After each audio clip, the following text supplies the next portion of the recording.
Cause I ain't wonder what is. Yeah, I don't know if I'm worth it, but I've been grinding, I've been doing this for certain. Yes, I got a purpose. Yes, I gotta go and make it happen, man, I know. What's good, YouTube? We back with another video, and today I'm gonna be breaking down this ghost zoom effect.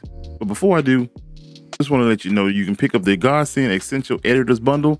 Right now, get 10% off, use code GSE at checkout. Get over 200 editing assets in one bundle. For more information, click the link down below.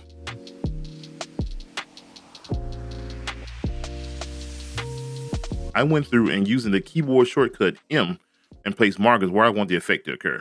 Now I'm going to go to the effects panel, effects, and grab an adjustment clip. Click on the adjustment clip, hit Control D, and type in 10.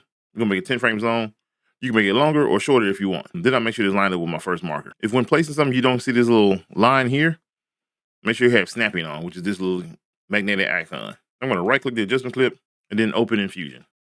I'm using a vertical workflow, so if you want to follow along, go to Workspace, Layout Presets, Fusion Presets, and Mid-Flow Vertical. I'm going to work from the top down, so I'm going to move my media out to the bottom here, and my media in to the top. With the media in selected, I'm going to go over to my toolbar, I'm going to grab a transform node. Making sure I'm in the first frame, go into the Inspector tab, I'm going to set a keyframe for size, and then I'm going to click on Settings, and set a keyframe for blend. Go back to Controls, I'm going to go back halfway through the clip at frame 5, then I'm going to type in 2.0. So that's going to create the zoom in effect. And then I'm going to go to frame 9 and go into the Inspector tab and click on Settings. And I'm going to turn this down to 0. And that's going to create the ghost effect. Go back to the toolbar. I'm going to grab a brightness contrast node. And going back to frame 0, I set a keyframe for brightness and gain. Then I'm going to go to frame 2 and turn them up. I'm going to set the gain at 1.7.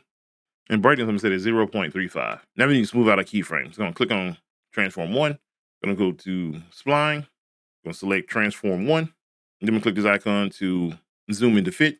I'm going to uncheck Blend for right now and just work on the Transform. So I'm going to hit this icon here to select all keyframes, hit S to smooth. Then I'm going to change the curve, something like this.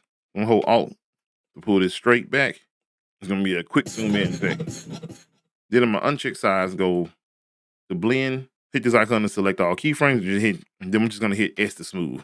You can do the same for the brightness contrast node if you want to. Not necessarily though, but if you want, you can box select, hit S to smooth them out. And last, we're going to click on Transform, go into the settings, and then you're going to hit Motion Blur and crank it up to 10. Now we're going to go to the color page. You can use any LUTs that you want. If you have my Essential Editors Bundle, you can use the Thermal LUT. So I'm going to click on Godsend Essentials.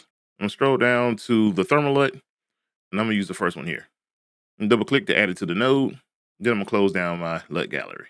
You don't need the effects panel, so I'm just going to close it out. And what we're going to do is keyframe this. So I'm going to move this over to the first frame of the clip. I'm going to right click here, and where it says add dynamic keyframe, I'm going to add one there.